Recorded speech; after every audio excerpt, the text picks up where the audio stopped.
तो बच्चों हम लोग आज आगे कंटिन्यू करते हैं वेक्टर को। वेक्टर में हम लोग बात करेंगे आज types of vector. Types of vector. Types of vector में सबसे पहला हम बात करेंगे यूनिट वेक्टर। यूनिट वेक्टर क्या होता है? तो टाइप्स ऑफ वेक्टर में सबसे पहले जो बात कर रहे हैं हम लोग यूनिट वेक्टर का, तो यूनिट वेक्टर क्या होता है? यूनिट वेक्टर वो होता है vector having magnitude as 1 unit, जिसका मैग्नीट्यूड क्या हो, मैग्नीट्यूड जिसका कितना हो 1 यूनिट, उसे यूनिट वेक्टर बोलते हैं। अगर मान लो if A is a unit vector then mod A क्या होगा 1। ठीक है, नोटेशन क्या होगा? नोटेशन हम यूनिट वेक्टर को जनरली कैप से डिनोट करते हैं। अगर ए यूनिट वेक्टर है तो एक वेक्टर को हम लोग कैप से डिनोट करते हैं। ठीक है, उसके ऊपर कैप लगा देते हैं। तो दोनों बातें ट्रू हैं। अगर किसी वेक्टर का मैग्नीट्यूड 1 है तो उसको हम यूनिट वेक्टर भी बोल सकते हैं, और कोई यूनिट वेक्टर है तो उसका मैग्नीट्यूड 1 यूनिट होगा, ये भी बात सही है। ठीक है, जैसे मैग्नीट्यूड की बात किया जाए तो एक वेक्टर अगर ए है तो इसका मैग्नीट्यूड लेंथ कितना होगा?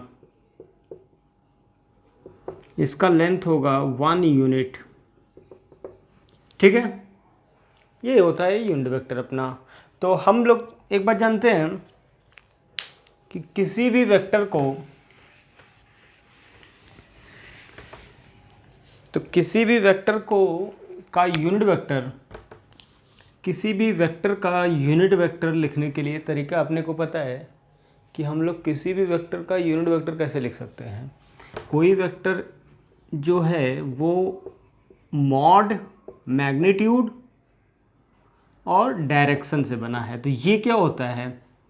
ये यूनिट वेक्टर कहलाता है। इसे क्या कहते हैं? Unit vector. तो किसी भी वेक्टर का यूनिट वेक्टर लिखने का मतलब होता है वेक्टर को उसके मैग्नीट्यूड से डिवाइड कर दो, ये यूनिट वेक्टर कहलाता है। किसी भी वेक्टर को उसके मैग्नीट्यूड से डिवाइड कर दोगे तो वो क्या बनेगा? यूनिट वेक्टर बनेगा। ठीक है, ये टाइप है वेक्टर, यूनिट वेक्टर किसे कहते हैं। अगली बात हम लोग करते हैं यूनिट वेक्टर के बाद अगला type equal vector. Type 2 equal vector क्या होता है? इक्वल वेक्टर का मतलब मैं आपसे पूछूं, अगर एक मैन ए वो चल रहा है 2 मीटर ईस्ट, ठीक है, वो भी चला 2 मीटर, और एक इंसान है बी जो कि चला 2 मीटर वेस्ट। मैं आपको बोलूं क्या दोनों बराबर चलें? बिल्कुल बराबर चलें। क्या दोनों का पोजीशन एक जैसा है? नहीं, ये इधर चला 2 मीटर, ये इधर चला 2 मीटर, तो दोनों तो अलग अलग हैं, दोनों एक तो नहीं है, दोनों अलग अलग हैं। दोनों का मैग्नीट्यूड देखो सेम है, लेकिन फिर भी दोनों अलग अलग वेक्टर हैं। तो इसका मतलब दो वेक्टर इक्वल वेक्टर तब कहलाएगा जब केवल मैग्नीट्यूड बराबर हो। ऐसा जरूरी नहीं है, डायरेक्शन भी सेम होना चाहिए। तो मतलब if A and B are equal vector then magnitude भी सेम होना चाहिए, पहली बात। दूसरी ज़रूरत, डायरेक्शन भी सेम होना चाहिए। ये दोनों बातें ट्रू होनी चाहिए, और नहीं लगेगा भाई, एंड लगेगा। ये या ये नहीं, दोनों ही सही। केवल मैग्नीट्यूड तो बराबर था ही, तब भी यूनिट वेक्टर नहीं है। ठीक है, तो यूनिट वेक्टर अपने को समझ में आ गया। इक्वल वेक्टर किसे कहते हैं। इक्वल वेक्टर के बाद हम लोग बात करेंगे collinear vector.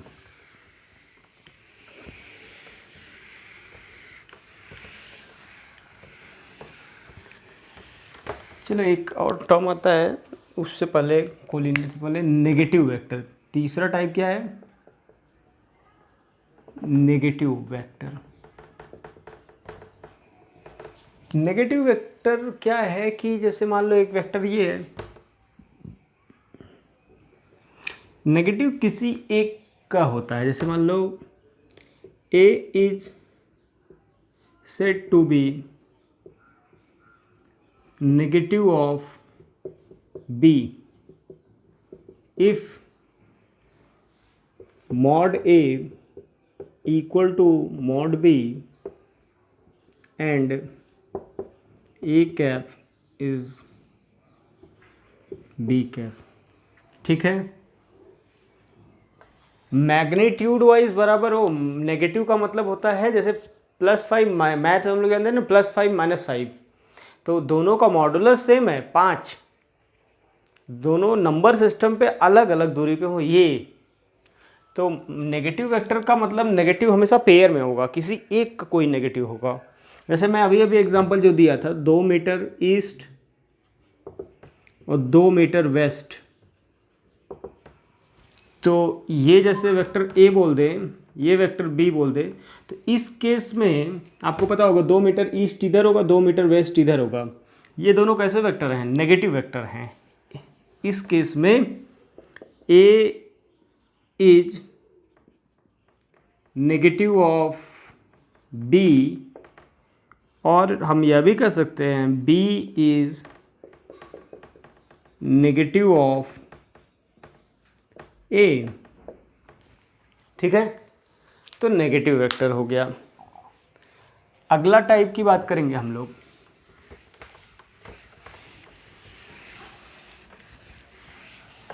Collinear vector. Next type की बात करेंगे कोलिनियर वेक्टर।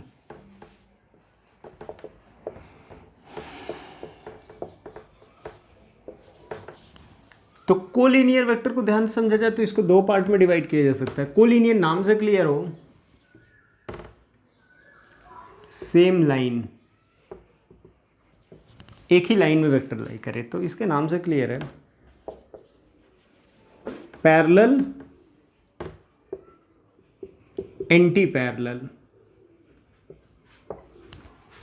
पैरेलल और एंटी पैरेलल। जैसे मान लो कोई एक वेक्टर ए है, ठीक है, एक दूसरा वेक्टर जो बी है,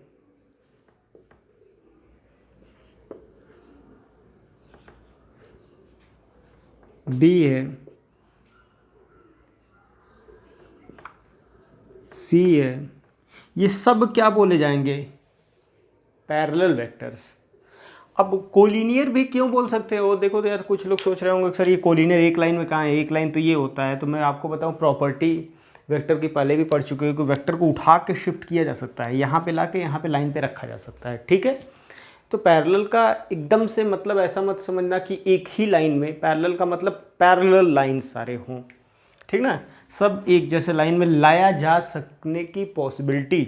अगर मान लो एक वेक्टर ऐसे मैं बोल दूँ डी, तो इसको किसी भी तरह से यहाँ पे लाओगे भी तो ये ऐसे आ जाएगा, ये कोलिनियर आएगा ही नहीं। ठीक, तो ये तो नहीं है, तो इसमें क्या होगा?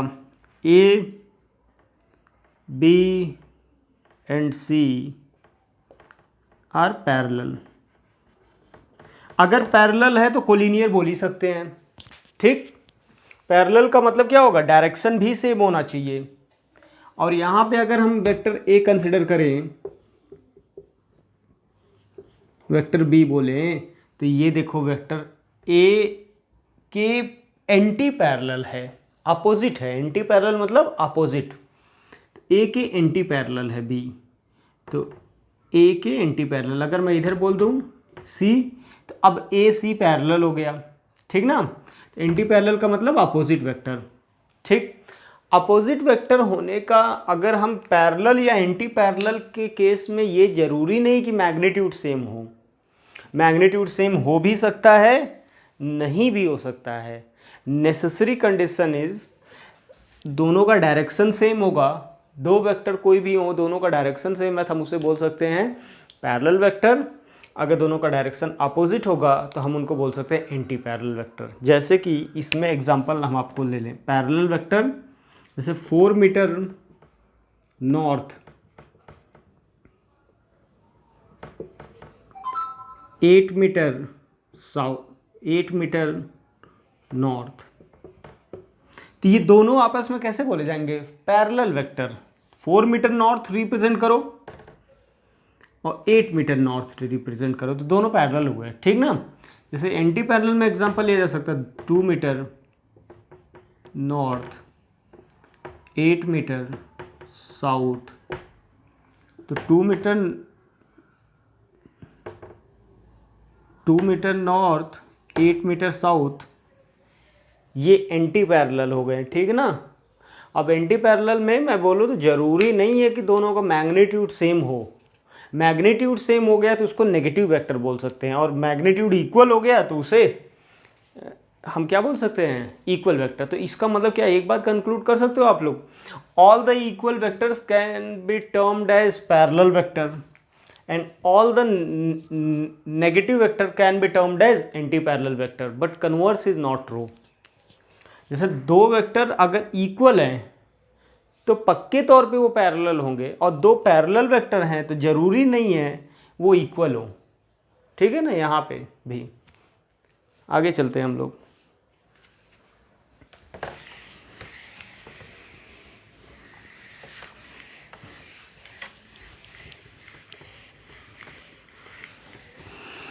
कोऑर्डिनेट के बारे में थोड़ा सा हम लोग चर्चा करेंगे। इंट्रोडक्शन ऑफ कोऑर्डिनेट सिस्टम की बात करेंगे, तो कोऑर्डिनेट सिस्टम के बारे में थोड़ा बहुत आइडिया अपने को होगा कोऑर्डिनेट में कि ये अपना, हम लोग अभी तक इसको क्या बोल रहे थे, ईस्ट या फिर एक्स एक्सिस, पॉजिटिव का एक्स एक्सिस, वेस्ट, मैथमेटिकली इसको क्या बोलोगे, नेगेटिव का एक्स, माइनस का वाई, साउथ, नॉर्थ को आप लोग पॉजिटिव का वाई बोलते हो, ठीक है ना। और कोई बात हम लोग जैसे मान लो अगर बोलते हैं पॉइंट अल्फ़ा कॉमा बीटा, तो इसका मतलब होता है सबसे पहले हम अल्फ़ा यूनिट एक्स में चलें और बीटा यूनिट वाई में चलें तो इस पॉइंट पे पहुंच जाते हैं, ठीक है ना। तो पी अल्फ़ा कॉमा, ये ई से अल्फ़ा को बोलते हैं एक्स कोऑर्डिनेट, बीटा को बोलते हैं वाई कोऑर्डिनेट, ठीक है। ये बोला जाता है रेफरेंस पॉइंट, ओरिजिन बोलते हैं जिसका हम लोग, इसको हम लोग क्या कहते हैं, ओरिजिन, ठीक है। और एक बात ये क्लियर होगा सबको कि ओरिजिन जो है, जैसे किसी जगह की को हम लोग किसी डिस्टेंस के टर्म्स में बोलना हो, जैसे मान लो मुझे बताना हो कि लखनऊ कितना दूर है, तो लखनऊ कहाँ से कितना दूर है भाई? लखनऊ तो गोरखपुर से 270 किलोमीटर दूर है, तो मुंबई से 1200 किलोमीटर दूर है। तो किसी भी पॉइंट का जो डिस्टेंस बताया जाता है उसके लिए एक अंडरस्टूड बात होती है कि एक रेफरेंस पॉइंट लेना पड़ेगा, ठीक ना। वैसे ही कोई भी कोऑर्डिनेट सिस्टम क्लास 10th में आप पढ़े हो, तो कोऑर्डिनेट सिस्टम में बाय डिफ़ॉल्ट आप 2,3 बोलते हो या फिर अल्फ़ा कॉमा बीटा बोलते हो, बाय डिफ़ॉल्ट आप इसको रेफरेंस मानते हो। ये मान के चलते हो कि हम यहाँ से स्टार्ट कर रहे हैं चलना, ठीक है। चलो।